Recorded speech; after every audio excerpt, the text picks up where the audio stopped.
All right. Hello, everyone, and welcome to this week's edition of Between a Pot and a Hard Place. I'm Stephen Colton, And I'm Mr. Pepper. and I'm excited. So I didn't play the little intro song, but I'm bummed. I'm bummed. well, hold on a minute then. For everybody out there who's like, "Oh no,"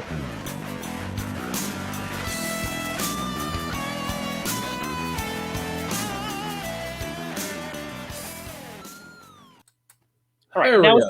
we start. Now we're starting. Okay, we're gonna jump into things, but before we do, we're gonna kind of set the stage for what's going on tonight. As we've tweeted and sent out on Facebook, we talked last week about this, and really it was a discovery by accident, which usually are the best ones. Yeah. A really great movie that we've discovered and watched over the last 2 weeks, I guess, and that being Northwood Pie. And I had no idea what it was. Saw it on Twitter and I was like, what is this? Clicked. Oh, wow. It's a movie. Let's watch it. Oh my gosh. It's actually good, and not beyond good. It was great. And, after our episode last week, I told you and I told the guys, like I sat and wrote another 11 pages on the little screenplay I've been working on for the last 3 years. And yeah, it's been a lot of fun. I need to watch the movie again because I forget things. If I watch something for the first time and I haven't seen it before and a week or so passes, I start to forget little details. Right. So I want to refresh myself on that again, just to give it a second watch and really pay attention and just enjoy it. Well, and it's really interesting because I've watched it twice now. I watched it myself, and then I watched it with my wife and my kids and my mother-in-law, and they all loved it. And it's true. The first time there were things that I missed, and I was specifically looking for certain details the second time along. So, right. Yeah, absolutely worth it. Absolutely worth it. All right. Well, now that we've kind of set that up, we're going to bring on two dudes that were, responsible for bringing this film to light, and, writers and director and actor, as it turns out. I was talking to Todd and I was like, dude, I didn't know you were Crispin in the film. I didn't realize that. I felt dumb. And I'm not going to pronounce last names because last time I failed miserably, as I found out. So we're just going to bring on Jay and Todd. We'll just say Jay and Todd. Guys, how's it going? Hey. What's up, guys? How's it going, y'all? Thank you so much, by the way, for the kind words. Yeah. Oh, no, our pleasure. That movie, I know I saw a review that said, it's like Dazed and Confused meets Clerks. I'm like, okay, I'm in. Yeah, we've only and I'm like, just say those two things. I'm like, all right. I saw Clerks and it had me at Clerks. So I was like, all right. I love that movie. I love pizza. So anything about pizza, I'm in. Right. I think the lighting in my area is not sufficient to you guys, but it's okay. I think it's good. It's fine.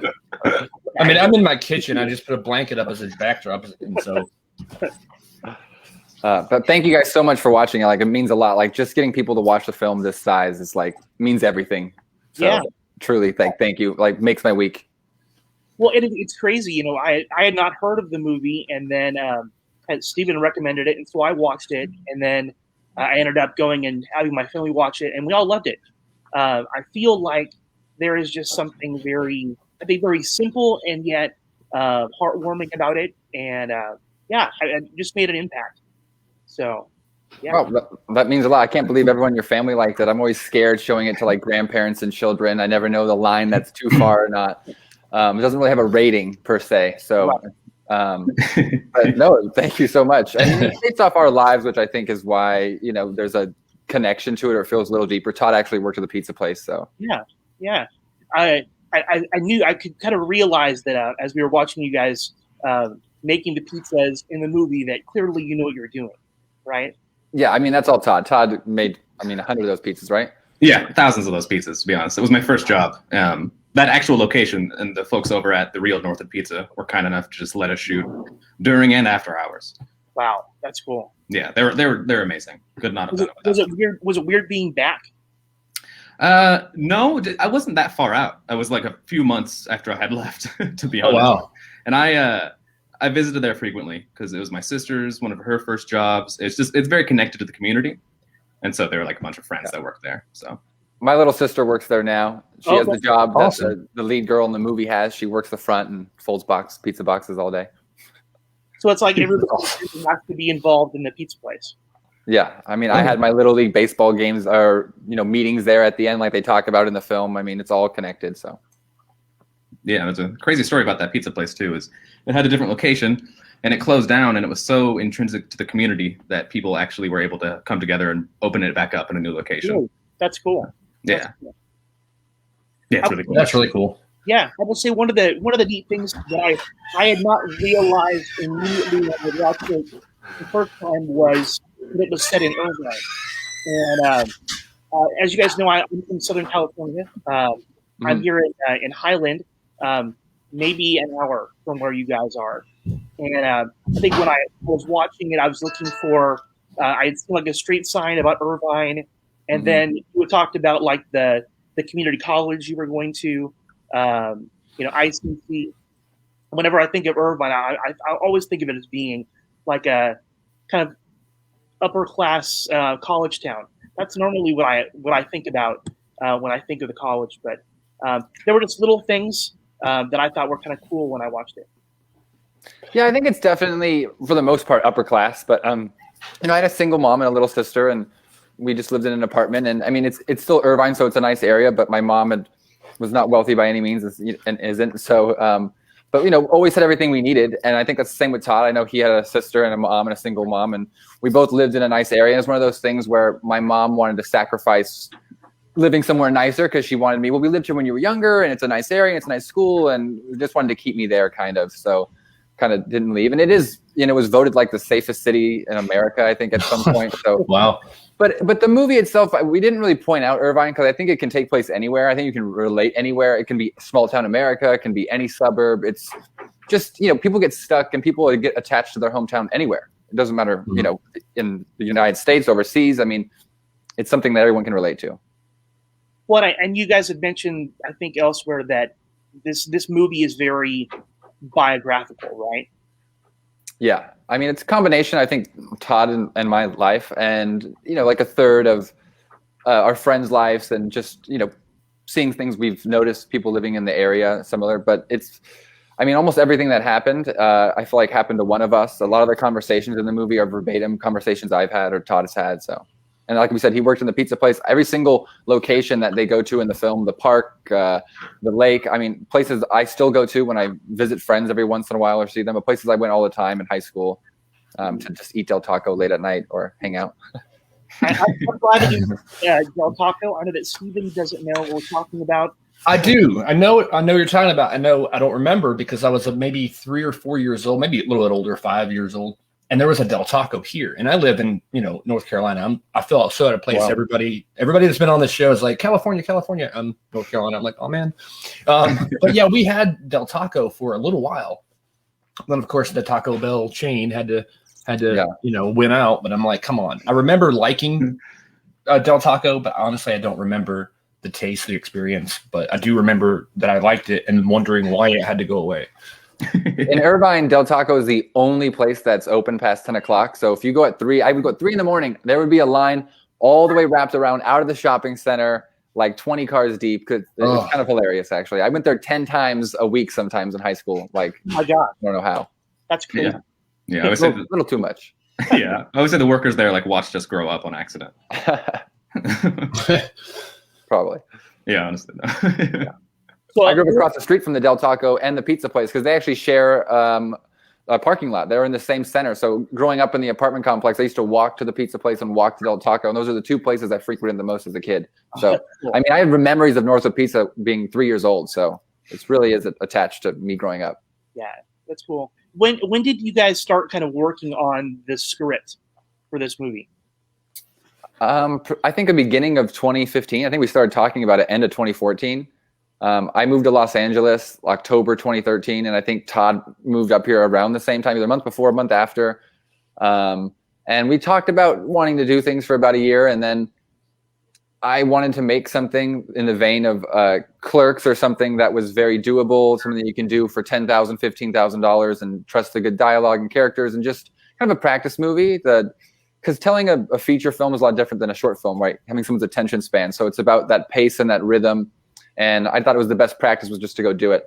Yeah. And I was thinking, hey, where could they work? And I talked to Todd, and Todd worked at the pizza place, and Todd was like, I actually have, I think something like he had like a whole booklet of ideas, and he was already maybe writing a movie about Northwood Pizza. I don't remember exactly. Todd will fill it in right here, but Oh yeah, basically I'd been toying around with the idea of pretty much the same thing that Jay was saying, where I was like, I want to make something, but we don't have money, to be honest. So what seems feasible?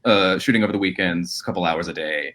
And I was like, well, they always say write what you know. So I was like, what do I know? I know everything that I know. So I know Northwood Pizza. So I think Jay and I were talking about it, and I was like, I gave him like a broad idea of like what I had anticipated doing, and we just kind of started hashing it out from there. Yeah, I'm pretty sure it was on like a bench in my backyard, like during a party or something. Yeah. Yeah, I actually remember exactly where it was. Yeah. It's funny. The movie's actually very similar to how it was. We just one day sat down in my room and it was like, okay, we really got to start writing this. Like, where does the movie start? And we say, okay, what happens? Well, you got to introduce the pizza place and you got to get the job. What happens after you get the job? You tell your mom. After you tell your mom, what do? You hang out with your friend.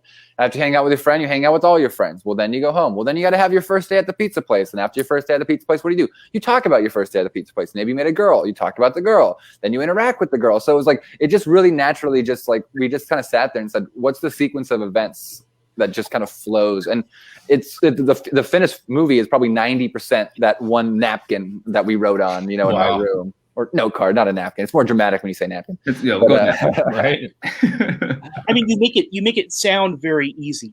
Yeah, it felt kind of easy. The idea, it really was. I feel bad saying that everyone worked so hard on it, and it was. I mean, we worked years on it, but that initial concept, it never strayed far from that first day where we sat down and wrote that outline. So, what's been the hardest part of putting this movie together? Finished shooting. Everything after that, kind of not having any money. It was just basically me, and on this little laptop I'm talking to you now, it's a little 13-inch Mac, and I edited the movie, adding every sound effect, and it was just a process, scoring the film, adding all the sound effects, just getting color correction. For the music, for example, when you have a movie this small, I'm just trying to take as many favors as possible. And our friend Matan Cohen did the music for it, or half of the music, because half of the music is a score and half of the music is a band. And the band music is actually Todd's old band with the other actor, Sean, who plays Anthony in the movie. And the other half is the musical score. And the musical score Matan couldn't do because he was going to college in Ireland, so he passed. So we had to find other people. And we spent about 8 months working with other people. We get a song here, a track there. It just was never working out. So finally, Matan came back. It had been so long we were working on the music that he said, I'm willing to do it, and I'll do it for essentially no money, but you have to give me like 7 months. And it's like, okay, well, if you're going to do it for no price, 7 months. So then right there, it's a year and a half goes by. But, what am I going to do? I'm just working on the weekends on the movie, still just PAing assistant jobs. But you just never forgot about it, and just always chipped away at it. And eventually, here it is. And it took a little while, but I'm proud it's actually out and people are watching it.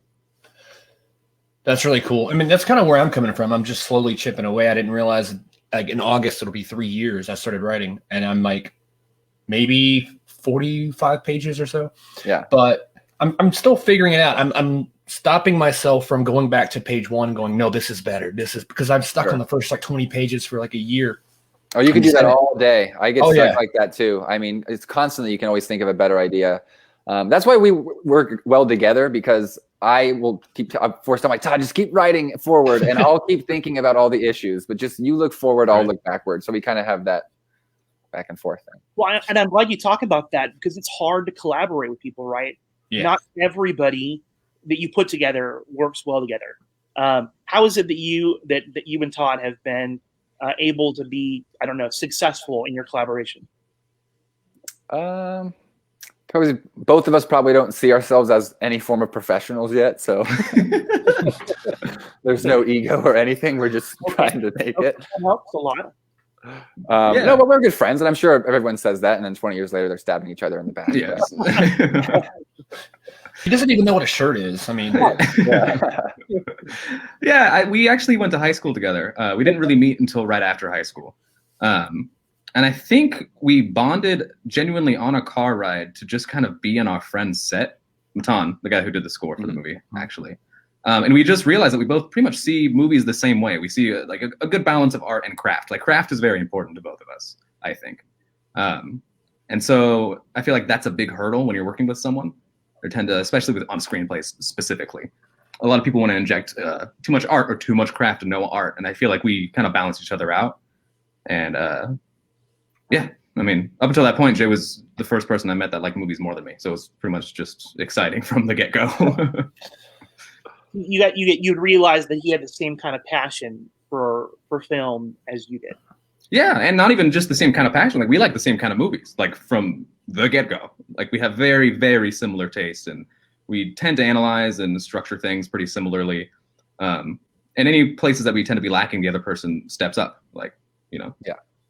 A lot of trust too. I mean, I think I trust Todd completely, and I think Todd trusts me. Like I trust that he's a fantastic writer. I know everything, all the dialogue, all the things he's going to add are good to the story. I have full faith that any idea I don't have, if I can only come up with 75% of it, he's going to come up with 25%. Or if I can only come up with 10% of it, he can come up with the other 90% of it. And I think that he knows the same, that if he comes up with 90%, I can fill in that little gap. Exactly. It's actually really nice because it takes a lot of pressure off. That's probably why we're able to fly through it so fast too. Because one of us gets stumped, the other person tends to have the answer. And we don't really argue too much. Like if one of us thinks something is wrong, then that means something's wrong. Like if we both don't think it's good, then that's the problem. It gets the axe. Yeah. We're pretty easy about that. Yeah, we tend not to, like, because our taste overlaps so nicely. If we butt heads, it's not a matter of like, well, I just don't like it. We have genuine reason to like, this isn't working because of this. And then because we're able to articulate that, it's easy to come to a consensus. That's really cool. I mean, that kind of reminds me of like Chris and I with the podcast. It's like I'm usually the excited little kid that's like, "Ooh, look, fun TV show." And he's like, "Let's think of the psychological reasoning behind that." And I'm like, "Oh, okay." And it kind of works, you know. And he's also the one that has the better memory than me because, you know, I'm sitting here the other day like, "Oh, tomorrow night, Saturday, we're going to do the show." And I'm like, "Oh, wait, no, today's Friday." I don't want to break the podcast, but what is that behind you, Todd? I can't tell the design. I've been trying to figure it out in the last 10 minutes. What is that? The tarp. No, but like, what is the design of it? Like the line? It's just that. I didn't know if it was like knives or like tweezers. Okay. Oh yeah, just kind of looks like knives and forks. Okay. Paintbrush strokes. I've been thinking about that for 15 minutes. So I had to get that. Anytime I meet online, someone mentions it, so it's funny. Yeah. No, I was glad that you brought up the dialogue. I think from the movie because I feel like that was one of the strengths. I mean, it was very dialogue driven, and both Steven and I had remarked about how realistic it was. How important was it for you guys to make things seem not exaggerated, but very, very real? Yeah, well, I think when you make a movie, you have to look at the type of film you're making. So we had $10,000, and meaning you have to play to that. So we wanted to shoot it and write it in a way knowing that's what we had to do. So you don't want to write something you can't achieve. You don't want to shoot it in a style that points out your flaws. Like we didn't want to get too close to the camera. We didn't get too tight, and we didn't want to move the camera too much because then you start being too flashy. I think it kind of points out that you don't have enough money to do that. Right. So I think we really wanted to be steady and make it naturalistic. We just let the dialogue and the characters flow.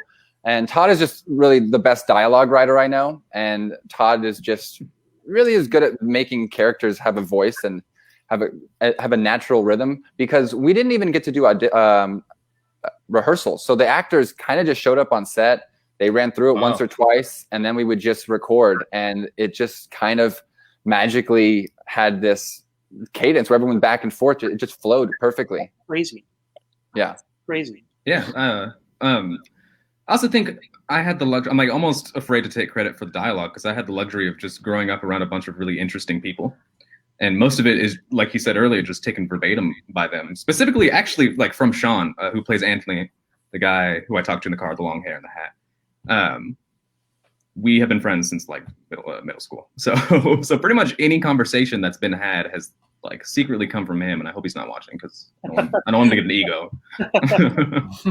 We won't tell him. Yeah, I won't tell. That does make you want to point out, though, that another thing in the movie, but most of the actors are not really actors. They're just our friends who were willing to show up. Sean, a person who plays Anthony, not only does he do some of the music, but he does pretty great in the film. I think he does a great job. And having never acted really in anything besides maybe a skit or two just for school.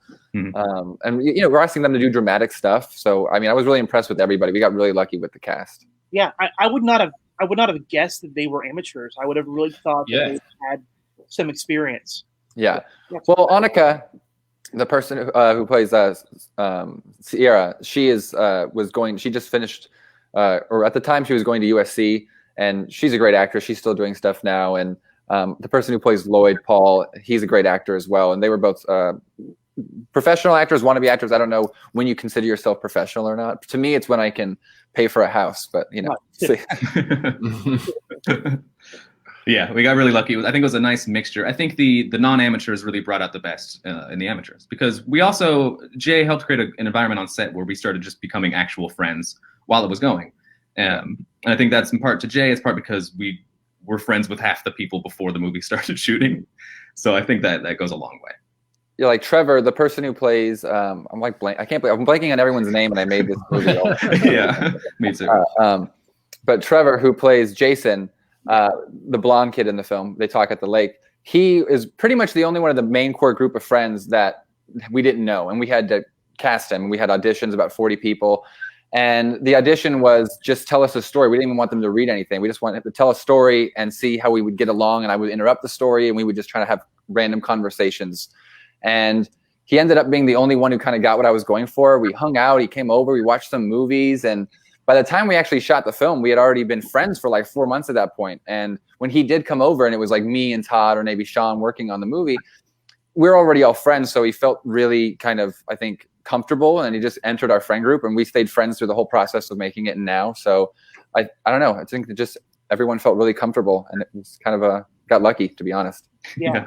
I really do feel like that vibe translated really well. And I think that there's something about that you just can't fake.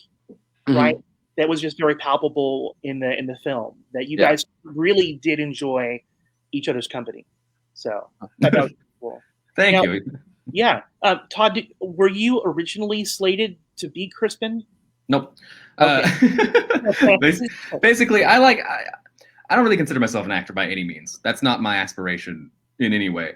But I have done it for friends, because I have kind of a rule where I'll say yes and I'll expect you to say yes to something else later. Right. And it is fun. I've done it with a lot of friends. But what it came down to is I think I accidentally made the character very similar to me, and B, it was easier than paying someone else. So that's what I always say.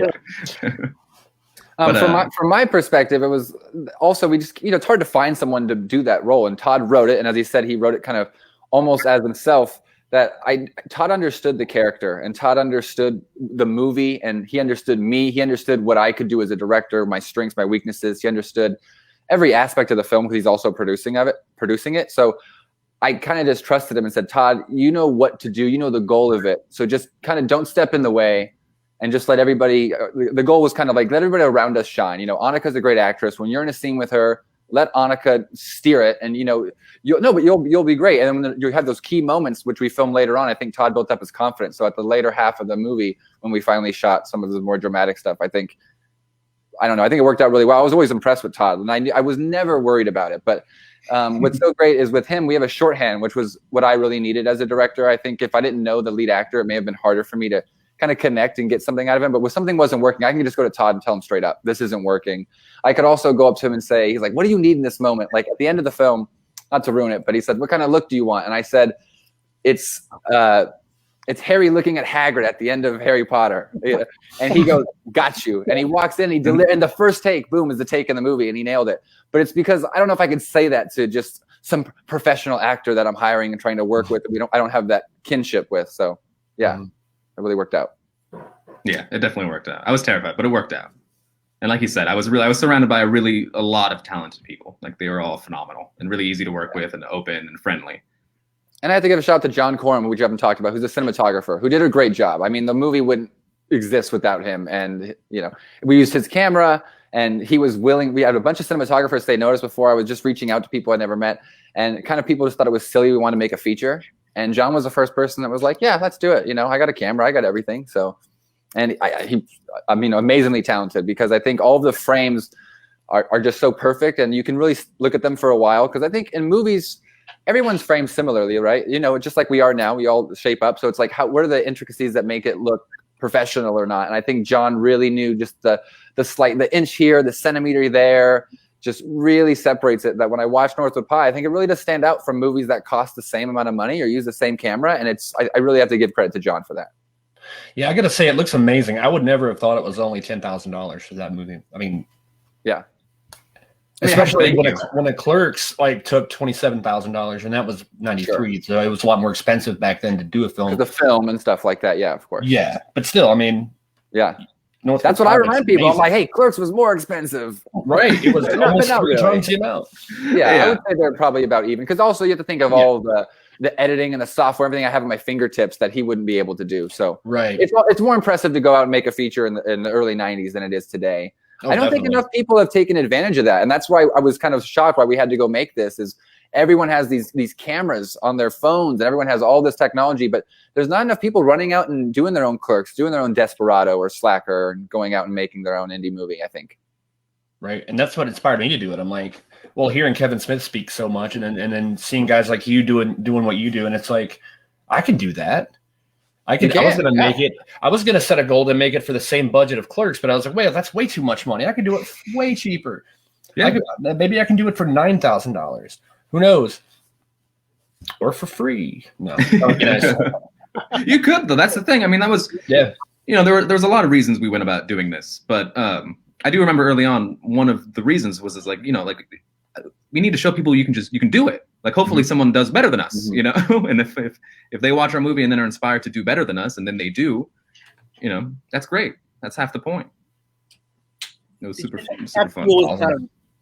Whenever you have a vision, sometimes there are people who don't get the vision. Did you deal with people that were haters that just didn't support you in what you were doing, or said, "Oh, you can't do this"? I mean, yeah, we get quite a bit of those. I think the process of even trying to get it made before we started shooting, I think a lot of people kind of said no or didn't want to be involved or were kind of scared or thought we were foolish. I remember everyone I told, my boss at the time, a lot of friends at the time, my parents were like supportive, but a lot of people were like, why don't you go make a short film? Are you sure you should make a feature? It kind of seems like a lot. And it was hard to get some people on board to want to act or to want to be the cinematographer or to be involved in the music or anything, because there was a trust there of like, I've never directed anything. Todd hadn't really acted anything. Do you guys really know what you're doing? We had a producer for a little bit when we first started doing it. We had a guy who wanted to help out, and he was there for about a month, and then he realized that it was going to be too much work, and he kind of didn't help out. But there was a lot of times where on this like characters where we had someone who was like, yeah, I'll play this small role, and the day of or the day before they call and say they can't do it. And the morning of shooting, where it's like, call everyone in your phone and see who wants to, help out and show up. But there was a lot of people, I spent weeks reaching out, and a lot of people said no or couldn't help out. But now that we've already made the movie, our next one, a lot of people are already reaching out and like, hey, if you need help, let us know. So, but that was the goal of the movie, right? To prove to people we know what we're doing. And now people think with the next film, the worst that can happen is what happened to this film. So people are excited to be on board. And, I hope the next film is better than this one. Yeah. I mean, I think they say that success breeds success, right? Yeah. You build off of what you did before. I was 19 when I made my goal to write my first book, and I didn't know anybody who had written a book. I didn't know how to write a book. All I had was this stupid idea in my head that I was going to write, and so I wrote every day for 6 years. And one of my favorite poets, John Keats, had written 2 books and had died by the age of 24. I'm like, well, if Keats could do it, then I could do it. And so that's what I did. I just wrote and wrote and wrote and wrote and wrote. And I ended up making my goal of publishing my first book by my 24th birthday. I'm 6 books in now since then. But all because I had a dream that I was going to do something, and I had that stupid stubbornness that I just wasn't going to accept no for an answer. And I totally get the drive, and I get the vision, even when it doesn't make sense, just to kind of chase after it. And so that's really cool. Oh, that's awesome. 6 books. I can't even believe that's incredible. Do you write like 1,000 words a day, or do you have a number you hit every day or every week, like a goal? Or I'm not. It's crazy. When I first started, I wrote something every day for 6 years. Mm-hmm. I found that I have horrible writer's block though, and so I will go super long periods, even years, where I won't write anything, and then it's like the floodgates happen, and in the span of about maybe 6 weeks, I will churn out a book in that period. And so that's just how inspiration strikes me. I don't know how it is for you guys, whether you are able to write no matter what, or whether you have to kind of wait. How is that process for you guys? Todd's more the writer. He can go for this one. I mean, it really is a crapshoot. I get a lot of writer's block as well. It just comes down to not really forcing it. I find that it lasts longer when I force it. Whether I'm writing a sentence and then staring at the computer for an hour every day, or I'm writing for that hour, I just like to be in front of a computer for an hour every day, at the very least. Some days will be 8 hours, then I'll go a week off and have no idea what's happening, then go back, hate it all, erase it, but not have a new good idea, and it just kind of rinses and repeats itself. I haven't really found like a methodology, to be honest. I wish I had some cool like creative process to give to endow upon everyone, but I really don't. It's just a day-by-day basis. Yeah, I get that. I feel like sometimes I just have to sit and wait. Right. Mm-hmm. And I've found that over the years, sometimes my patience is rewarded. Whether it's just I have to wait until that cup inside of me is full before I can pour it out. That's just the truth for my process. In my case, I'm just too lazy to reach for the cup. Usually, so I'm sitting here for maybe an hour to 2 hours. I'm like, oh, this is awesome. And then 6 weeks go by before I sit down to write anything else. I need to start really, Jay, like you said, like an hour a day or at least 30 minutes a day, some kind of goal for myself to actually sit down and work on something. Because I also had an idea like maybe 10 years ago for a comic book that featured, an animated version of myself living the life of a convenience store clerk, thinking of along the lines of like a Garfield or like a Family Circus, like comic strip book. And everybody I've talked to are like, oh, you should do that. I'm like, yeah, one day I will, maybe. But I have both, and I actually wrote it into the script that I'm working on. I write the fact that he's doing a comic into that, so maybe the script will force me to do the comic as well at the same time. Yeah, I think it's just a matter of cyclical output. Yeah, that's the thing.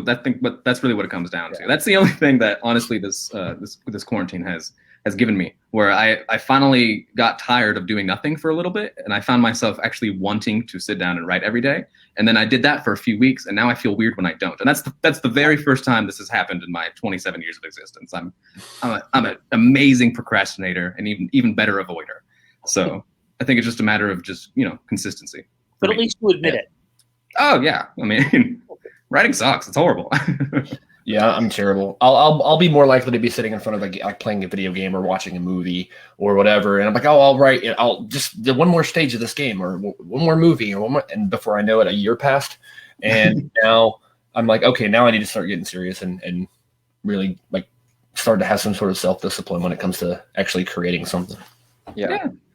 That's how I'm still sometimes amazed that we even made Northwood Pie, because I feel like I'm a huge procrastinator. But the best advice I got actually was Blake Robbins. He's an actor. He was in the movie, is it Tire? What's the movie with the killer? Rubber. He's in the killer Tire movie. He's a working actor. I feel bad from forgetting the name of his films, but he's directed a few indie films. And I went to the screening of one of his movies, and he said the way he completed as a director was, he said, I just had to set a date. I've been working on stuff for years, trying to write, and eventually I just picked a date. I threw a dart at the board 8 months out, and I said, okay, by 8 months out, I'm just going to start shooting that day no matter what I have, and I'm going to deal with the consequences. And he said he kind of slowly made himself make the movie, and that's kind of exactly what I heard. That I went to Todd, I said, okay, we're shooting it in August 14th or whatever, and we didn't shoot till September 14th or 15th, but that date really kind of pushed us into like when we should have a script by, and we kind of just met once a week. And when the script was done, I was like, okay, what should we do? Well, we got to cast it. And then we just, went online and uploaded everything and set up some appointments for casting. And then people came, and I was like, okay, wow, I guess we're doing it. And all of a sudden you get an actor, and you have actors, and you have this. And then we called the pizza place, and it just one by one, the pieces kind of fell in place. And it didn't feel too daunting, because we were kind of just taking it one step at a time. And before we knew it, it was kind of right there in front of us. And we kind of just ran with it. Which, I mean, the film would have been better with a little more support or a little more planning, because it was still a little bit run and gun. There was sometimes we went to locations and there was nothing set, or we haven't even walked in the location before we just had to shoot. But that's filmmaking. And but the writing, the key thing. Even now, we've had trouble. This script we've been writing now, we've been writing a few scripts, but this script we've been working on for like 3 years, because we keep going back and rewriting it. We finally cracked it, and we finally figured it out. But it took like 3 drafts. So I mean, I completely get going back and tweaking it and constantly wanting to make something better, because you don't want to present something to somebody if you don't feel it's your best and you're not proud of it. So even if other people want to read it and look at it, it's like, I'm not ready yet. Yeah, that's how I've been with my script. I kind of regret that a little bit because I started writing this thing whenever my dad was still alive, and like every time he would walk by, I'm like minimize the window. Like I didn't want anybody to know I was writing. I don't know why, but yeah, then he passed away, and I was like, okay, that went into the script, and it's just like so many things have changed, and I'm finally starting to tell people, hey, I'm writing a movie. They're like, no, you're not. Like, watch. Yes, I am. Some people don't believe you. Some people think you're just playing around, or it's just a hobby. Sure. But like, yeah. I mean, that's definitely honestly. And first of all, sorry for your loss. Thank you. Secondly, I think it's that's important. I honestly think putting it out there, being like Jay and I, we would tell people we're making a movie. So then if we don't, it's like we feel worse. It almost like motivated ourselves out of fear. I mean, that was a small part, obviously. Yeah, but it's true. You can't look like a failure, right? Yeah. You don't want those people from high school to be like, they said they were going to make a movie. They didn't make a movie. So exactly. I'd rather put out a bad movie. And, you know. Right. At least you did it. Yeah. Yeah. I'm the same way, though. I don't want anyone peeking over my shoulder when I write. Yeah. It's weird. I get nauseous when people read it. You know, the whole 9 yards. But it's just part of it, unfortunately. Yeah. So, like, I'm good if people read it as long as they're not reading it as I'm writing it. I'm like, what are you doing, man? It's like a school kid, like cheating off my paper. It's like, let me finish the paper. I'll give it to you. Then you can copy the answers, but don't do it while I'm. Yeah, definitely. So I will say there were a couple questions, especially that came from my family when we were watching the movie. And since you guys are here, you guys can answer them for me. I think one of them was, Todd, what were you writing? Those scenes after you spent time with Sierra, you'd be in your room writing at night. Was there anything specific that you were writing? I was writing Northwood Pie. Okay, so that's awesome. I didn't know if it was supposed to be sort of like you as yourself writing the movie. No, no, I'm just playing. I don't remember what it was. It was more of just It was just to show that my character had thoughts that weren't necessarily being articulated because he didn't feel comfortable. It was another way to expand upon him because he is kind of a vehicle throughout the movie to witness these other people and see their stories and, you know, realize through relationships what he feels he's lacking in his life. And that was just a visual way to, I think, show that. I think that's why we kept it kind of vague and nondescript. It just shows that I'm making decisions, things are churning. As far as like what I was literally writing, I actually don't remember at all. I remember it was mostly gibberish you were writing, and I love filmmaking because you can have Todd give this pretty deep answer about, you know, maybe what it was writing and what it meant. And to me, what it meant, it was the last day of shooting. We were wrapping up. We were shooting in his room, and we were just trying to figure out little bits we can cut to. And I was like, Todd, why don't you write? And I was like, oh. And then I'm like, I can get all these shots of you writing, and I can cut into it between parts of the movie, and people will add all this extra depth to it, and it will make it, they'll add an extra layer. And I mean, it was literally just like 30 minutes of grabbing a few shots and splicing it throughout the film. And it does. It somehow adds this little bit that, like, yes, Crispin's trying to do something and thinking about that wasn't there necessarily in the script, because the script doesn't have him writing anything. That was like all just kind of, we figured it out on the day. We were just in the room. You know, what can we add to the character? So, but when we did it, we did think jokingly. I remember saying, "Oh, he's writing Northwood Pie." That was kind of like my inside joke for it. But no, but it plays. Because I always called this movie. It's like it's the prequel to the coming of age movies. In that, like, I wasn't gonna go start a company, or Crispin wasn't gonna go like start a company or write a great American novel. It's all the decisions that lead you to wanting to do something like that. So we didn't really like have a thing. He wasn't gonna be the best guitarist of all time. You know, he wasn't moving to the city to do X or Y. So I think it added a little bit of like, you know, things are happening. Maybe he's a writer, maybe he's not. It also was where we were in our lives. You know, we had just moved to Los Angeles, so we hadn't really done anything with our lives besides make the decision to just leave our hometown. So the film was kind of just about that recent and one big life thing we did. So it's kind of what we knew. So, and I think we didn't want it to be too dramatic was another big thing I was on. I thought, because I think a lot of films when they're indie, they make the problem of really making dramatic movies. And, you know, you don't have the best actors or the best actors. Like, you don't have Academy Award winners. So if everyone in the movie's crying and being really emotional and you're asking a lot of that, it's hard to ask the audience and carry that without having the money behind you of a studio or something like that. So we really wanted to make it a light experience, and that every time we have a little bit drama, we kind of right after it's a little bit lighter. Someone makes a joke, or we just remind you, hey, it's not that serious. You know, it's just a part of life. This isn't the end or end all be all of anything. So. Yeah, I think what I liked about it was there's no narration. Yeah. Right? I mean, there's nowhere in the word when Crispin went to his room and told us about what he's doing. There was no narration in there. You allow us as the viewer to kind of make up our own assumptions about things. Mm-hmm. And I thought that was great because we kind of connect our own dots a little bit, whether we're right or wrong. I think that one of the themes that I was left with was that idea that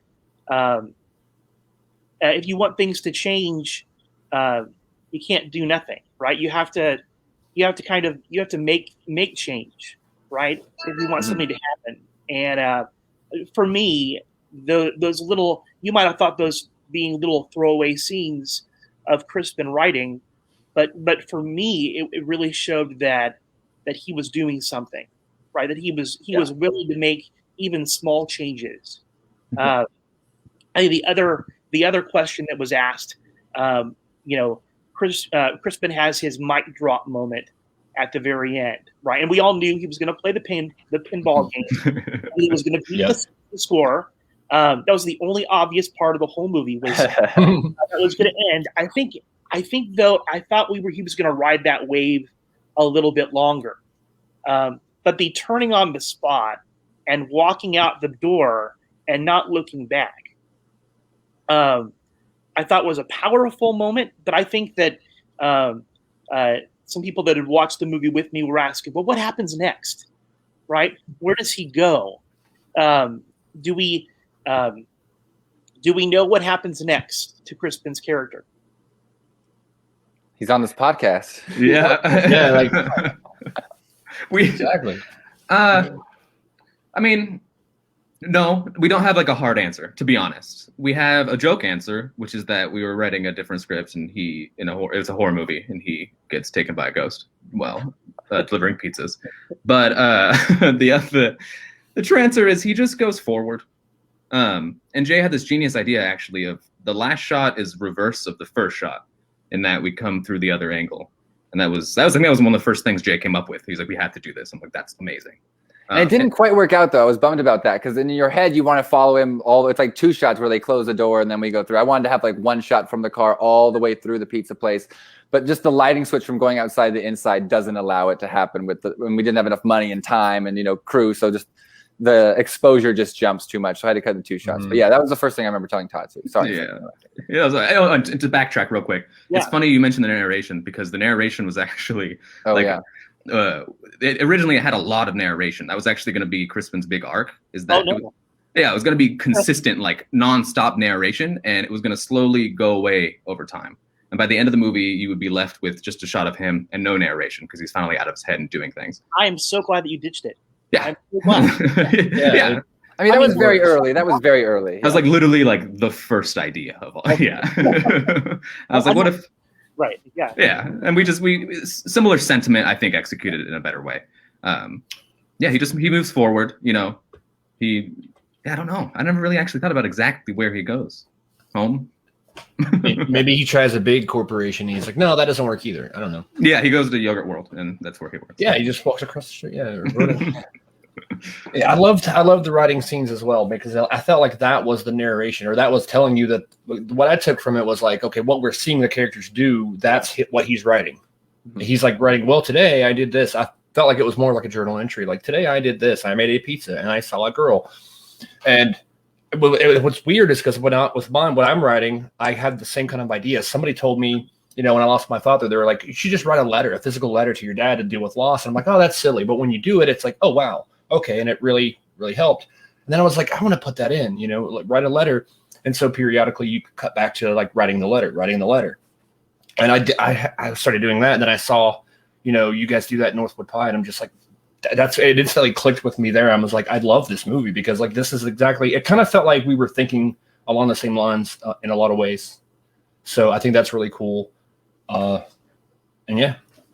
Yeah, no, that's awesome. I think absolutely. I think it's amazing that the writing, it really does go a long way. It's interesting. It's funny because it was kind of like a last minute grab. Yeah, I just think it's cool how much you guys connect with it all too. I mean, that really just makes my day. It's kind of awesome that you connected with the material and everything. And the writing scene, like I wasn't throwing away the throwaway, but it shows that that's filmmaking sometimes. Sometimes that idea that's quick that like, hey, I think this, if we can get this moment, I know that when you edit it in, it will add all this extra depth. And sometimes it's just that quick thought that does add that extra context. And it shows how filmmaking is just, I mean, it's like a this thin of between good and great and bad and good sometimes. And it's the smallest choices and decisions you make. And I don't know, it's kind of why I love it. Yeah. I think that what you mentioned there about relatability, I think that absolutely Stephen and I have related to it. I think for me, I relate to it because, I was a community college student. I worked at an outlet mall, and I remember it was a pretty common thing that you'd work your shift, and like every 15 minutes, all the guys would go out on the landing, and they'd have their smoke break every 15 minutes. And I'm not a smoker, but I was a very dedicated chain smoker for probably about 3 weeks. Just because that's what everybody was doing, was just there hanging out and socializing and smoking. And I know that was not necessarily. Was that an important thing for your characters to do in the movie, or what was the idea behind that? The smoking, I'm not sure if it was important to the actual story or the characters, really. For directorially, if you want to be craft-wise, what it does is it gave actors who weren't really professionals something to ease them and give them something to do. You have something in your hand, something to pass back and forth, something to kind of take your mind and just fall into the scene. And, when you blow it, it adds, there's a reason everyone smoked in the 30s. It looks cool. Right. And it looked nice, but it actually did create a vibe and set. And to be honest, especially at that age, like I was a stoner. And I was smoking weed. I think most people worked on the movie were kind of stoners or were okay with smoking weed. So it was kind of who we are. So it just kind of felt into it. I think it's nice that it's not a stoner film about, like the plot's not about that. Even the distributor at one point asked, like, if we wanted to put, like, they wanted marijuana leaves on pizza because they thought it would sell better. And maybe that was true, and maybe I should have done that. But I just didn't think that's not what the film is. It's a coming of age story that maybe has a little bit of fun stonery vibes, but it's not that film. I didn't want to sell it the wrong way because I think that undersells. I think it's more heartfelt than that, and I think it's more relatable than that. And I don't like almost calling it a stoner movie sometimes because I don't want people to think it's like that lowbrow in some way. But it's funny because people call Kevin Smith movies stoner movies because I think that's just the type of low stakes comedy where people talk and the characters are more slackers. I think it's kind of just the definition of a stoner comedy these days. So I think it's more of a slacker movie than a stoner film, but they do smoke like in every scene. So, I mean, I can't argue that it's not a stoner film. Yeah. I think for the cigarette, I mean, I want to say that was script wise, it was like the symbology of like him wanting to escape or whatever, but what it really was, it was that to a degree is like, it is this festering, like, I'm a smoker, so I don't mean this with judgment, but is this like this cancerous activity, if you will. And it kind of manifested and showed his impatience with whatever's happening at the moment. But the truth is, I smoked at the time and I wanted to smoke on camera. And I also wanted to be a reflection of what I saw growing up. All my friends smoked cigarettes and they smoked cannabis. That's just how it was. It was very natural. And like Jay said, because that was natural and we casted those people, to them have them do that on camera, I think it translated it and made it more natural. Yeah, and I think that really did again add to that realistic feel, right? And it made it relatable, and that was what I associated with that period in my life. And so, I appreciated that, and thought that was kind of neat. Yeah. Also, we just wanted to show that, like, the reality of, like, for the most part, the reality of smoking cannabis, it's not the focal point. It's just something that's there as well when you're with your friends. It's a garnish. It's not the main course. You know what I mean? Right. And that's just how, like, it is. It gets a bad rap, obviously, in different avenues. It's better lately, but, like, it's not really like a big thing. You're not, smoking and going and doing stuff. You're just like, you're also smoking while you're doing something else. I like how the movie doesn't really show a lot of customers. Like with the clerks, there's a lot of like, moronic customers. Like, hey, how much is this? Like, what do you mean there's no ice? I got to drink this cup. Like, little things because like that's what they experienced when they worked in that store. But I loved how it was all from like the employee point of view, and there were no real interactions with customers because it really let you not get too far away from what was really going on.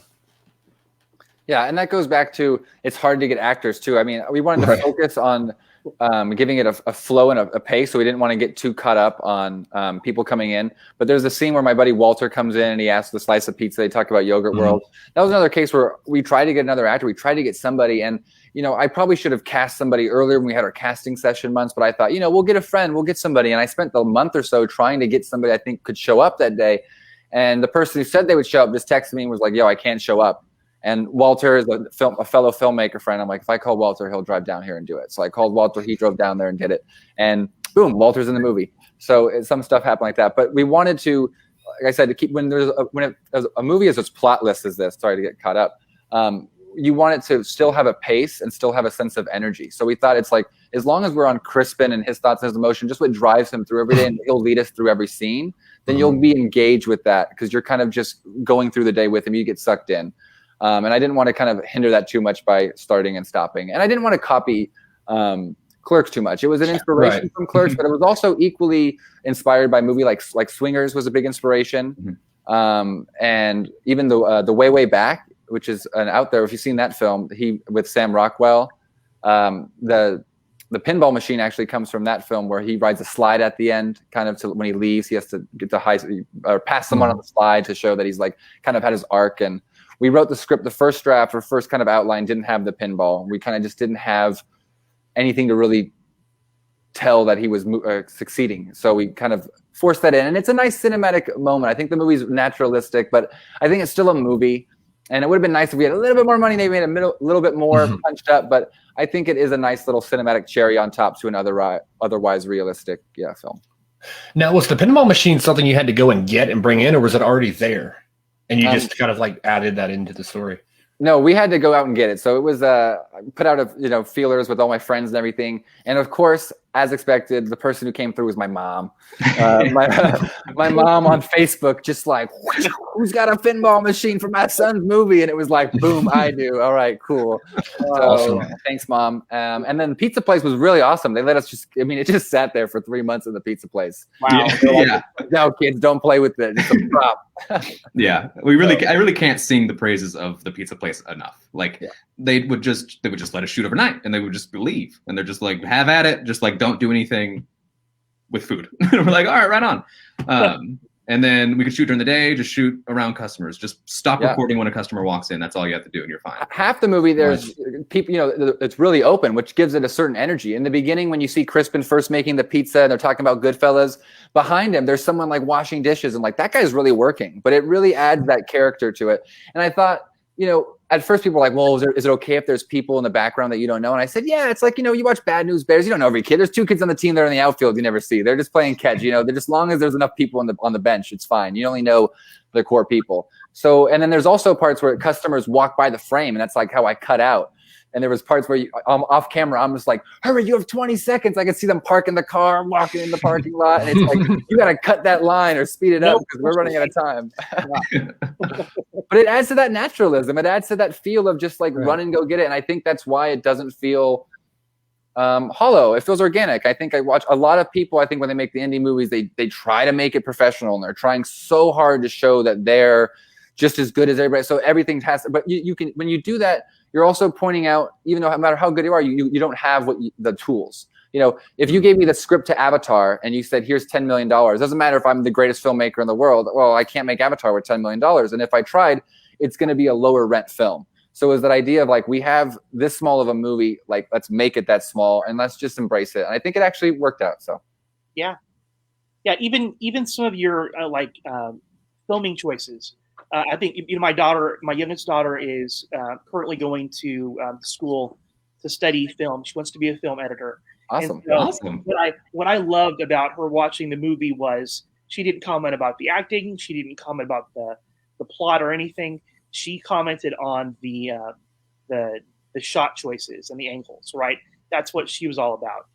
And she really enjoyed the shots that were taken from the back seat of the car. As you guys were heading to the party.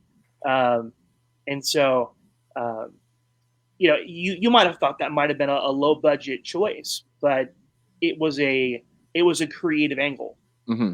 And there are people that picked up on that and appreciated it. So, I mean, that makes my day. I'm glad she noticed that. Tell her thank you, because that's when I'm making it. That's what I'm saying. I'm saying, you know what, this is worth it because it's these little artful decisions, holding on them at the hill, the behind the camera, or even the opening shot of walking behind. I said that the people who know will know, because they'll get hooked and they'll say, you know what, even if it's not great, he's making a decision. And because you're making an artistic choice, you've bought their attention for 10 more minutes, or you see that they want to see the different choices that you make. That's why we didn't start with the big montage. I remember the big talk with people like, well, maybe you should start with the montage. And I'm like, no, I'll need all those shots later. If I start with a shot behind them, even if it doesn't look like I have the money to do it, the fact that I'm doing it means like, oh, this person's trying something interesting.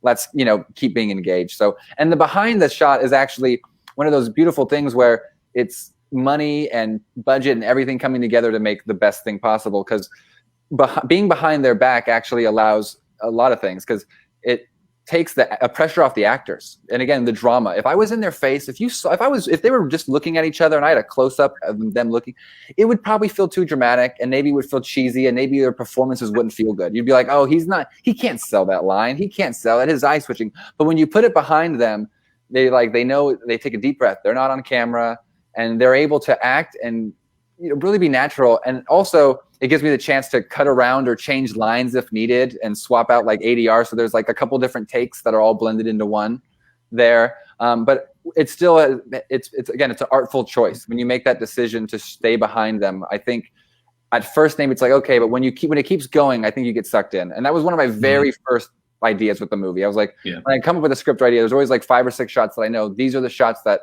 encompass the style and the tone. And if you do this shot, everything else kind of around it will fall in place. Yeah, that was definitely there. I remember like from day one.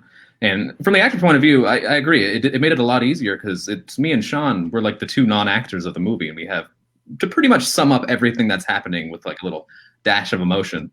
And I just remember us being very relieved, and we could actually shoot each other like comical looks as we deliver a dramatic line to make it like less like, this is like my friend. Like we don't talk like this. So to have these conversations and then be like, it was just so much better and easier and more natural, and even had Sean having a thing to do, like to actually drive and not get in a wreck or anything. Like it's just, it made it come out more natural. And again, that's one of those examples where I don't want to take credit for any dialogue, because it's just like, it's a combination of things. Like Sean having to actually drive the car while talking to me is what makes it feel naturalistic, not the words that I chose.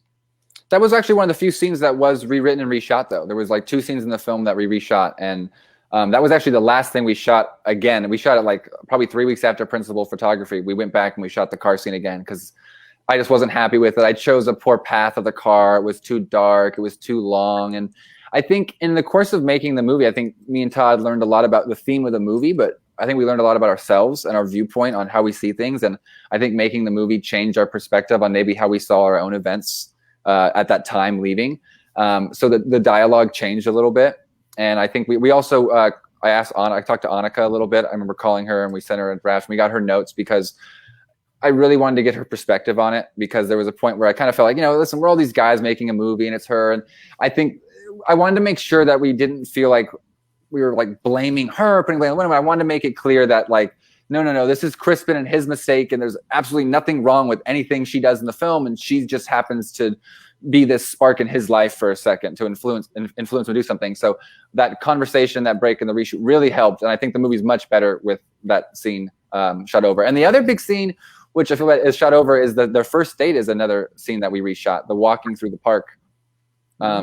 Because that was something we shot like on the first day or second day, really early, and it was good. And in some ways, the cinematography the first day was maybe a little bit better.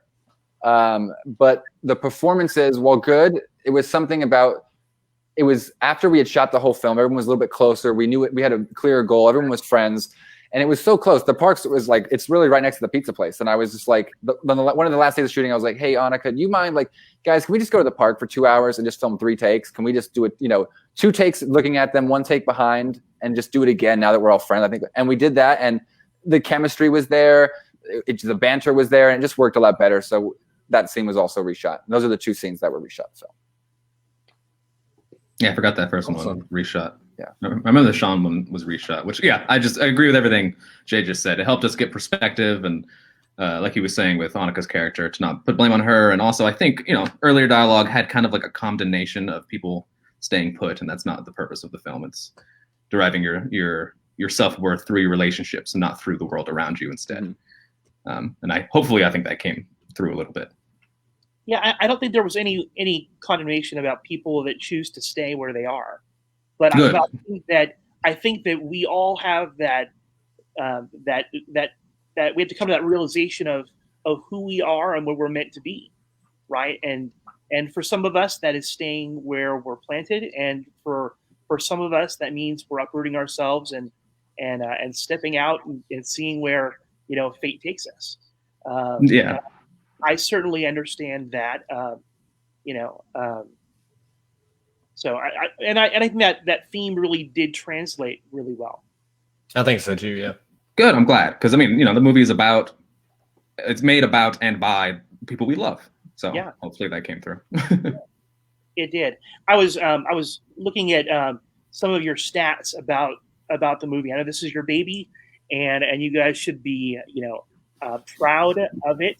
Go for it. Yeah, I mean, I think that you guys were nominated for a Best Feature Film for 2019 at the Pasadena International Film Festival.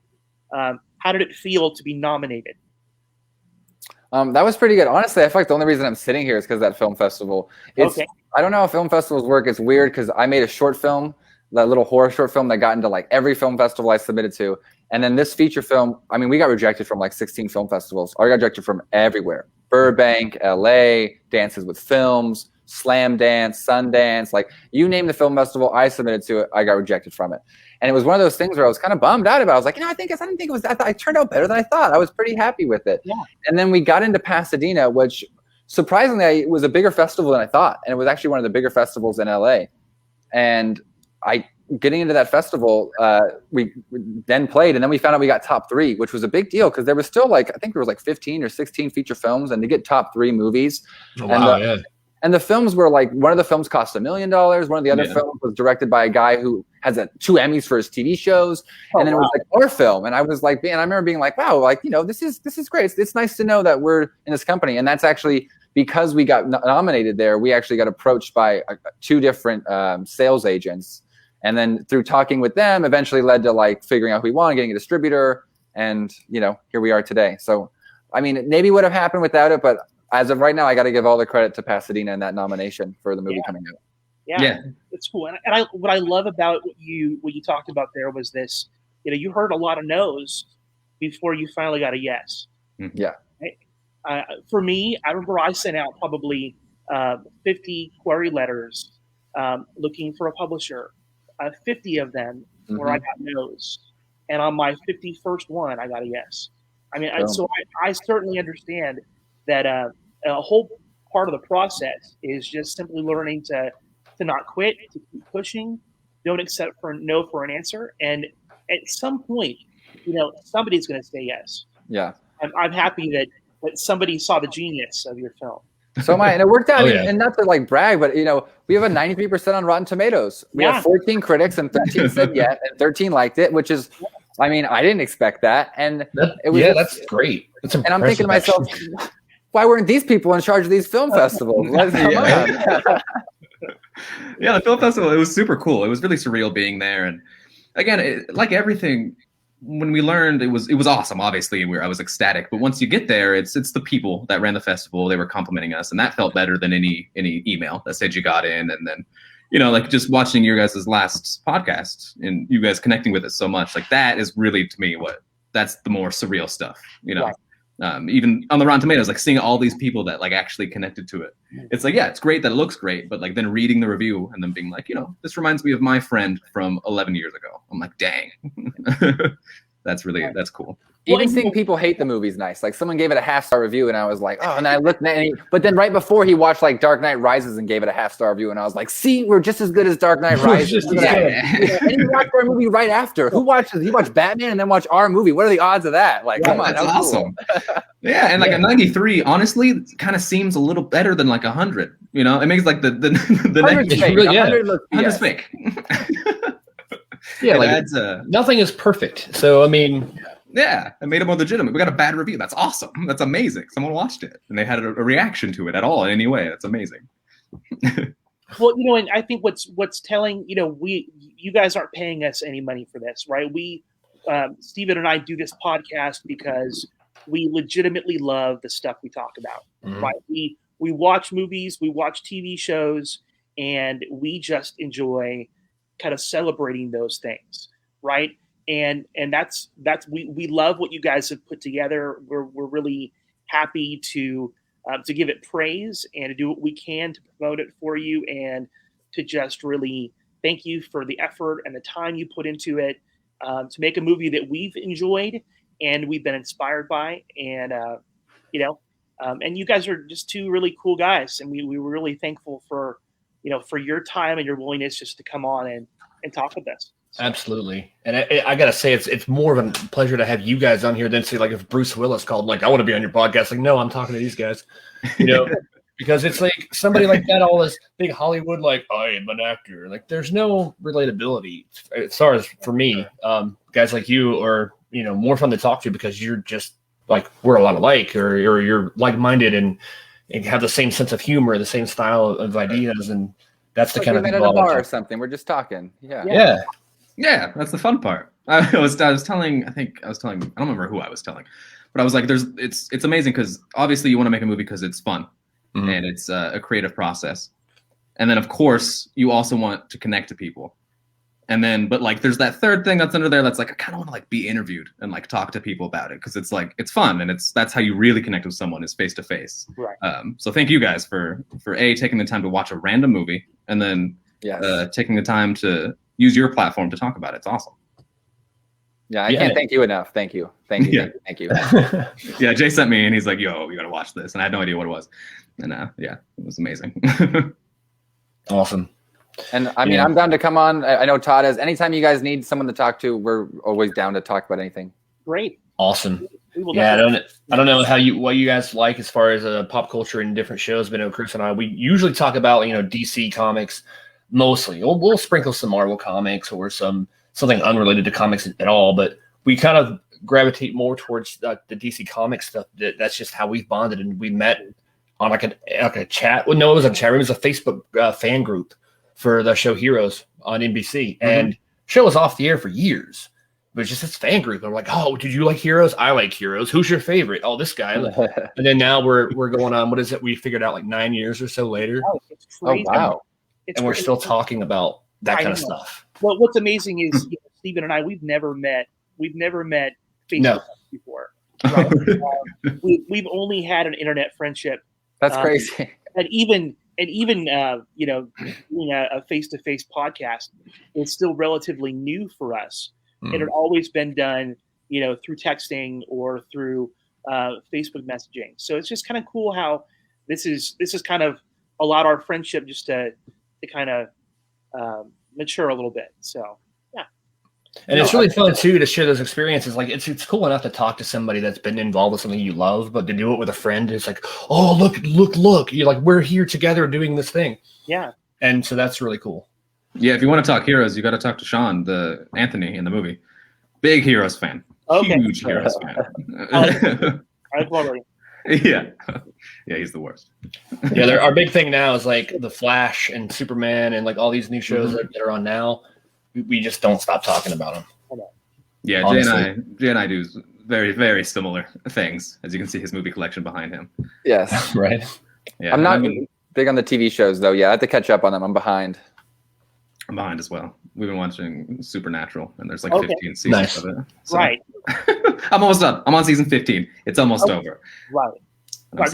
What, 19 seasons? Yeah, I think 15. We're on the last season. Whatever the 15? Last season is. It felt like 19. Yeah. Yeah. I was big on Smallville, and then when that show ended, boom. Well, actually, Supernatural began before that ended. And then it's still on, and then not now, but it ran so long, and it's like, so I never was a huge Supernatural fan. I never actually sat and watched it a lot. I'm bad about that. I'll see these amazing hit shows like 10 years after they're off the air. I'm really slow to catch up to TV. That's what we actually did. I don't know. I don't even know how it happened. It's like not even really our type of TV show, but we're like, what if we just watched all 15 seasons like randomly right now? And we're like, yeah, let's go ahead and do it. And we started like last year, and so we've been kind of pacing our way through it. And it's funny because the show ended like last week, and we didn't even realize that was happening. So it's funny. That's how I got into a lot of shows, The Office, The Heroes, like all these shows. Except for more now, like because we've been talking about these shows for so long, these like superhero type shows, that I really am glued to the TV when they come back on. Especially this past year, a production was shut down for everything. Like the world was closed. It's like finally we get to see TV again, new content. Like I'm so excited, and then it always gives us something to talk about. And if there's like those months where we didn't have any episodes to talk about, we just kind of went back like, oh, do you remember Batman? Whatever happened to him? Yeah. I actually, since I'm not the biggest DC TV show fan, but we actually at my job do make some of the commercials and ads for them. So that's actually what I do for a living. I'm an assistant at a company that does all the promos for a lot of networks. We do a lot of CW stuff. Really? So I've been on set, and we did when the first season of Batgirl or Batwoman, we did some of the ads for that stuff. We do a lot of random CW stuff. My boss has directed a few Flash advertisements. Awesome. So, yeah. Cool. So I've been on some of those sets. I've seen some of the people working on the bat symbol and stuff like that. So that's how That's awesome. Yeah. Yeah. And Jay has some of my comics, I believe. Yeah, I do. I have it actually. I was propping up my laptop with it earlier. I have Batman, The Long Halloween right here. Yeah, I'm gonna need that one back. Joker. I just finished reading all of Jeff Johns' Green Lantern series. Oh, nice. Yeah. I'm just now getting into some of the Justice Society comics. Yeah. Because I know he's our sponsor, but he's like kind of more of a friend of the show. Mark Guggenheim, who wrote a lot of Green Arrow, a lot of Green Lantern comics, developed Arrow and Legends of Tomorrow on CW. He came on the show one time, and it was like, okay, cool. And then it kind of grew from there. And then this last couple of weeks, he gave us 3 copies of like the first season of Arrow on Blu-ray, and then the first season of Legends, and then a book to give away. And that was really fun. So that guy's awesome. So I've gone and found like not every, but I'm starting to find every book that he's written. I'm starting from there, and before I know it, I'm probably going to have a house full of comic books. When you do the giveaways, do you give away to yourself? Do you make like other email accounts and they're like, oh, Stacy won in Virginia? That would be awesome. To you. Well, see, what's cool about the last giveaway was he gave Chris and I our own like copies of these things, and it also gave us more, so I didn't really have to fake it. So if he would have sent one, I would have been like, yeah, congratulations. Yeah, that'd be awesome. We didn't need to be corrupt or anything like that. So yeah. And it's amazing how many people will give you free stuff if you just ask for it. Like, hey, can I have a free thing? And they're like, oh, here you go. Yeah. It's true. Yeah. Even going back to high school, I mean, like in high school, we made a short film with our friend Matan, we mentioned before, Rooftop. And like the music we use in it, we use what is it? Sunshine, which is like the music everyone talked about that was in Wonder Woman 84. And it's from the movie Sunshine, obviously, Danny Boyle. And they've used it in a bunch of trailers, like in the X-Men trailer, Days of Future Past trailer. Mm-hmm. And we use it in the short. I found him like on Facebook or MySpace, or I got his email somehow on IMDb. And I messaged him and I sent him the movie. I said, we're kids, we're 15 years old, blah, blah, blah. And boom, he sent me a signed CD of like all of his works. He gave me the rights to it. He gave me all just because I asked. And it's like, and most people just wouldn't think of reaching out to him because like, why would you even try? But you never know. Yeah. That's awesome. Unless you ask. Also, like I'm a nobody, but like I can tell you this: if anyone reaches out to me, I'll get back to you and reply. So if for some reason you watch Northwood Pie, I'll reply back to you.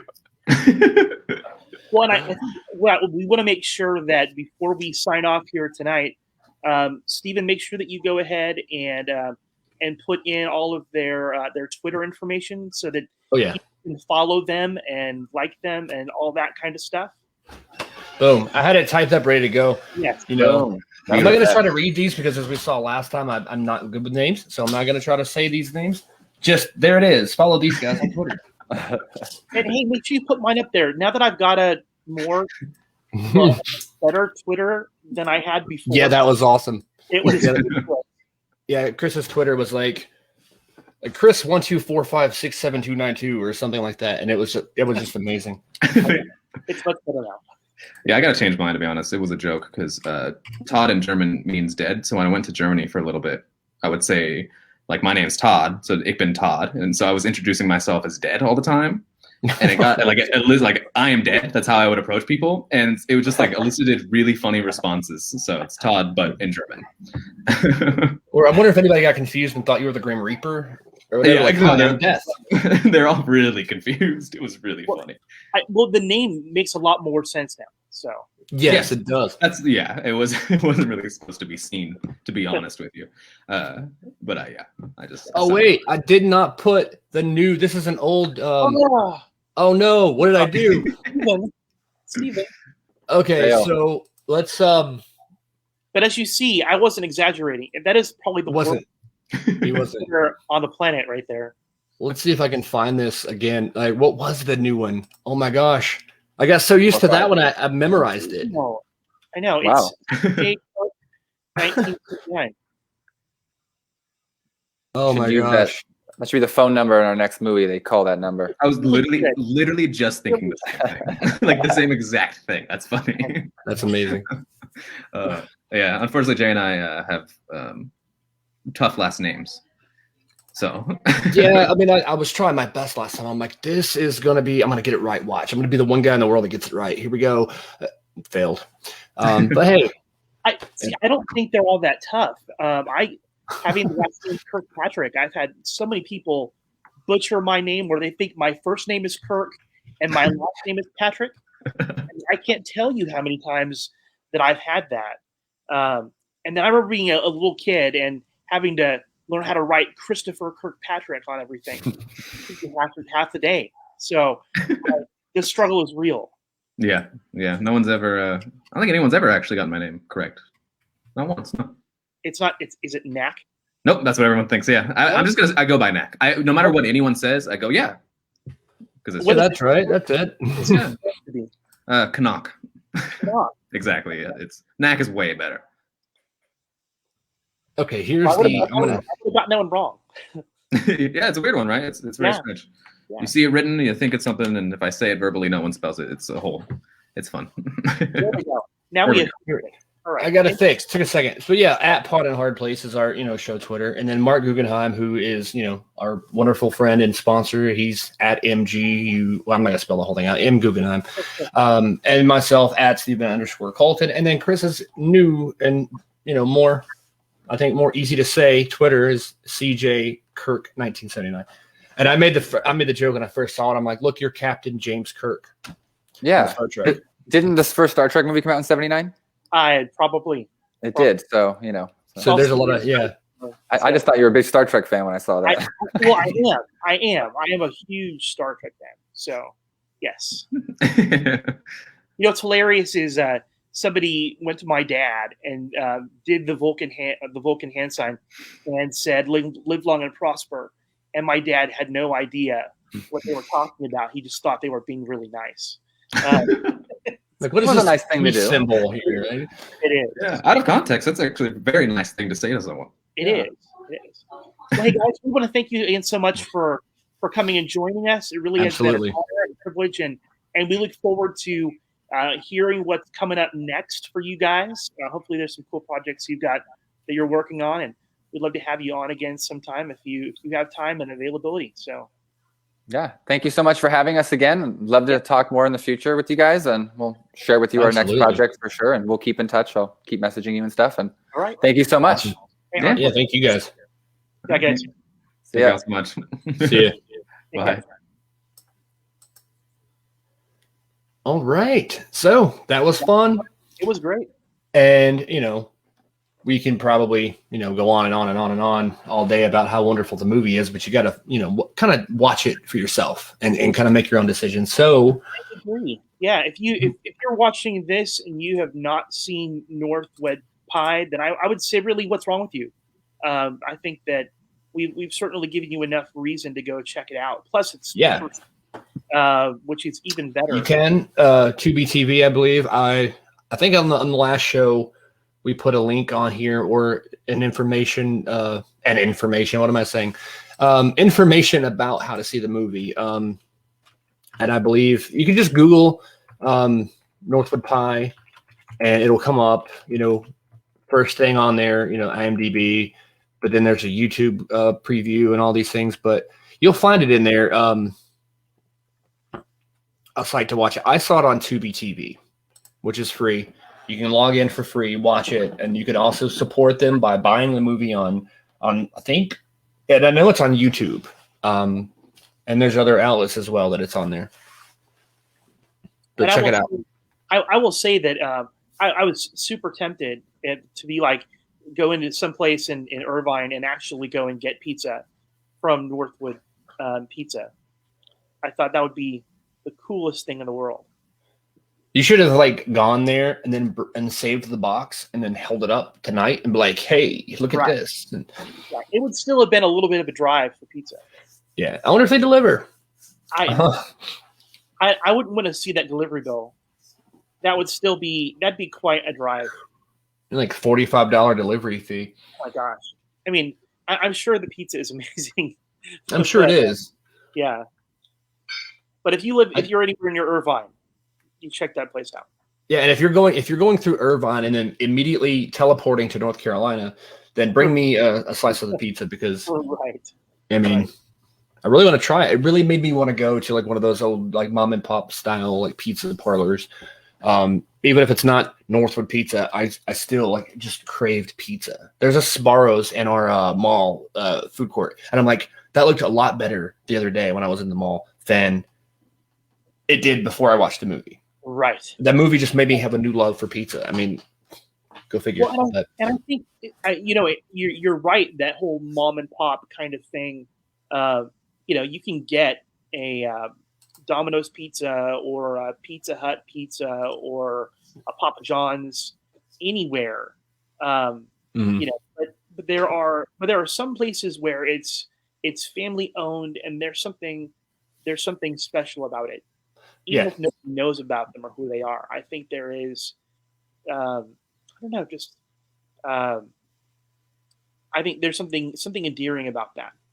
Right? There really is. A family recipe that got passed on, or just the idea that everybody in your family worked there, right? I think that makes it. They had talked about how it was important to the community, right? Because they had been there for 50 years, and so, a long time. Yeah, so that's pretty amazing. Anyway, I don't know as if we thought we were going to be plugging the pizza place, but really after they're gone, we could have talked it up while they were here, right? But I mean, it was fun to talk to those guys, and I can't wait to have them on again. I mean, it's not going to be a rush thing where they're on like in 2 weeks or anything, but I feel like we could sit and talk to them about anything. Like we could talk about Batman for 2 hours or 3 hours with those guys, and it would be awesome. I had a list of backup questions just in case we ended up running out of things to say. And I'm happy that I didn't have to go and use those backup questions. And I think that was just a testament to how easy they were to talk to and how they are about their passion project. So I'll have to ask Jay about his favorite amusement parks some other time. So yeah, and I tried not to talk about my own stuff too much because I'm like, we're here to talk to you guys, not you listen to me talk about my thing. So, but it was really cool, all the stuff they were saying. I'm like, a lot of that, the writing, not the writing itself, but the state of mind they were in when they had certain ideas. I'm like, I've had those ideas. Oh my gosh, this and that. I didn't realize how alike they were. I didn't know how much I really related to them until after talking to them. I thought I related to them, and then after talking to them, I'm like, you guys are awesome. Yeah. I think that what I really appreciated about the thing was that they are relatable to both what you and I have gone through in our writing process and the whole thing.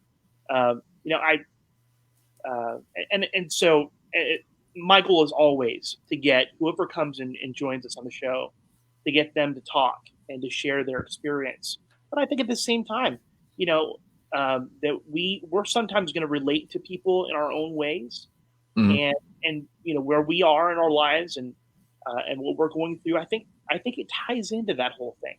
So I think for me, I respect the struggle. I respect the tenacity that really goes into, having a vision and then seeing it through. And so, And and going back to what I said earlier, I was kind of half joking with them. I said, I'm more honored and privileged to have you guys on here than like a Bruce Willis, which is the truth, because a Bruce Willis doesn't appreciate the little things. I mean, I'm not saying Bruce Willis specifically, but that the Hollywood type that's out there, you want to join us for a podcast? Yeah, come on, Bruce Willis. Except maybe not. We'll see. Yeah, and like John Wesley Shipp. If John Wesley Shipp, yeah, come on. We'll definitely make some room. But no, I think that what Jay and Todd really what they bring to the genre, right, is this passion, this enthusiasm, and I think the craft. I think that really comes through. Exactly. Or like a bigger Hollywood type, it's just like there to get a paycheck, or they might not be as into it or as relatable, because who can relate? What average person can relate to like the biggest problem being like, oh my gosh, my diamond covered hubcap fell off today and I don't know what I'm gonna do, or like my hairdresser quit and now I have to go out to get a haircut. I mean, I'm not speaking bad about against anybody who's that successful, but I mean, because if I had somebody and I had the money, I would definitely have people come to my house and do things for me. Probably. You don't have diamond hubcaps in your car seat? Not yet. I'm hoping one day I get that comic finished. Right. But that really, this whole process, the writing, watching Northwood Pie, made me really want to dive back into my writing, which also then made me want to dive back in more to the comic book, because I've had this idea for years. And every time I go in a bookstore, a comic book store, or like a Barnes and Noble type store, I can see my book on the shelf, even though it doesn't exist yet. Yeah. And that's where my mind is. It's between the book and then the script. And it's just like I can see both things happening.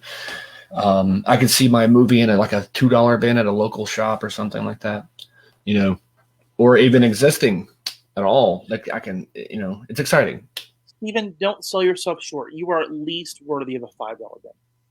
Maybe $5 bin, or like one of those 2-packs where it's like one disc, 2 movies, and like one movie's kind of a crappy movie that nobody's heard of, and the other one is like a mediocre movie. I'll be the crappy movie in with a mediocre movie, and 3 people will see it because of that.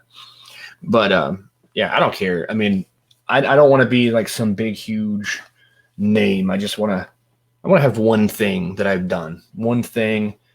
And okay, so Danny says I'll pay $5.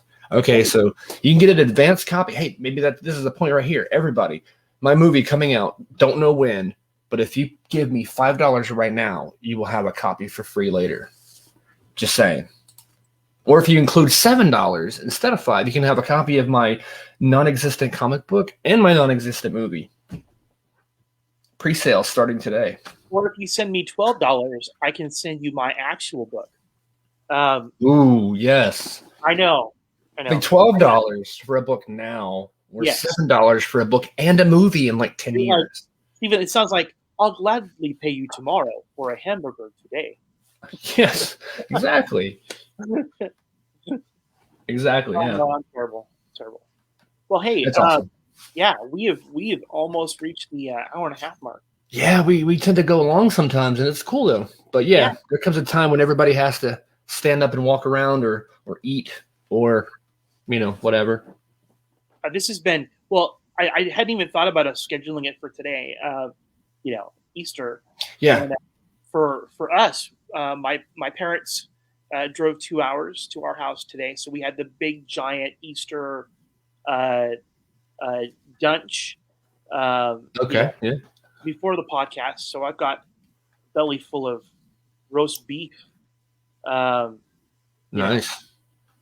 But like I have, I just got my second vaccination on Wednesday. My parents have all been vaccinated. My wife, my daughters, and my mother-in-law, they've all gotten their first shots. Awesome. So when my mom came and my dad came today, I was able to give them hugs. Without blankets? No blankets. Yeah. Nice. You know, I got to hug her twice, and it was one of those simple things that you might have taken for granted 1,000 times, and then not being able to do it without being afraid of getting her sick. Right. And finally being able to do that. Yeah, that was awesome.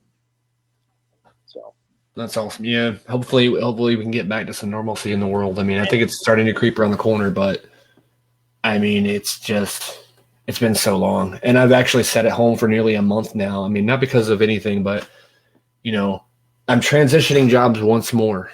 So, and now I've mentioned this. I think I've told you, but making a lot more money at like another convenience store job. So I'm like excited and kind of like, oh, this again.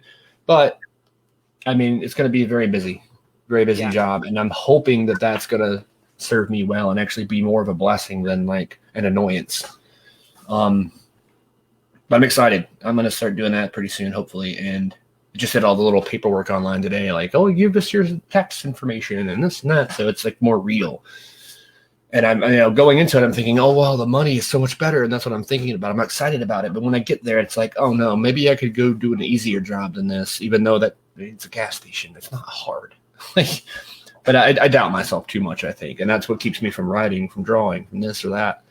Got to have more consistency. And that's one of the reasons I love and appreciate this show so much, because at least there's, if nothing else in my life, the one thing that's consistent is this show. Yeah. And that helps kind of keep me grounded and kind of like goal-minded.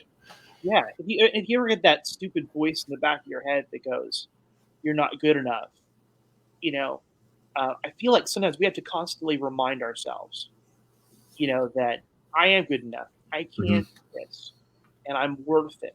Right? I think that sometimes we spend so much time focusing on the negative things that we totally disregard the positive stuff. Right? And, exactly. I mean, I think that the one true thing that I find in my life is, if you just keep moving forward, if you just keep pushing, and you don't accept no for an answer, you're going to end up, surprising yourself just how far you go. And that's true for me professionally. I didn't think that I'd be where I am in my career at this point in my life, and it's certainly true in regards to my writing and other things. So, I knowing you personally, knowing what drives you, knowing how creative and dynamic you are, I feel like I'm really hyping you up. Yeah, but I'm not doing that. It's we've been signed out because our account's been. I don't see it. I don't see that. I think we're still live. Okay. Yeah. I mean, I'm showing the little live ticker up here. Okay. I think it must have been for something else. Maybe. Yeah. Anyway, I just want to encourage you, don't give up on your dream. Yeah. And little things, I appreciate that. And like little things like Northwood Pie, seeing a little gem like that pop up out of nowhere. It's like, you gotta feel like you see it at the right time. Like you're supposed to see it right now instead of the movie's been out for a little bit. I think since maybe about a year ago. And 2019 is the. Okay.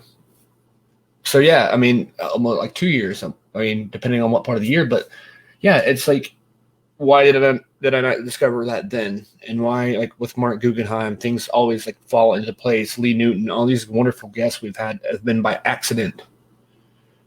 Every single one of them, except for Scott Schiaffo, Marilyn Gigliotti. But then there are a few of them are planned, and those are wonderful interviews too. And not to take away from those, but it's like it's always really cool when things just kind of fall into place. Absolutely. And it feels perfect. So I use that as inspiration. Like, I got to do this. Everybody says, do it. And I'm just like, no, it's too much work. But the work is what kind of keeps you like grounded. And it's like, I need that instead of just binge watching Fresh Prince of Bel-Air or these shows on streaming services or video games. been playing way too many video games. Got to get back on track of creating content instead of just absorbing it all in. What you need is balance. That's what you need. Yes.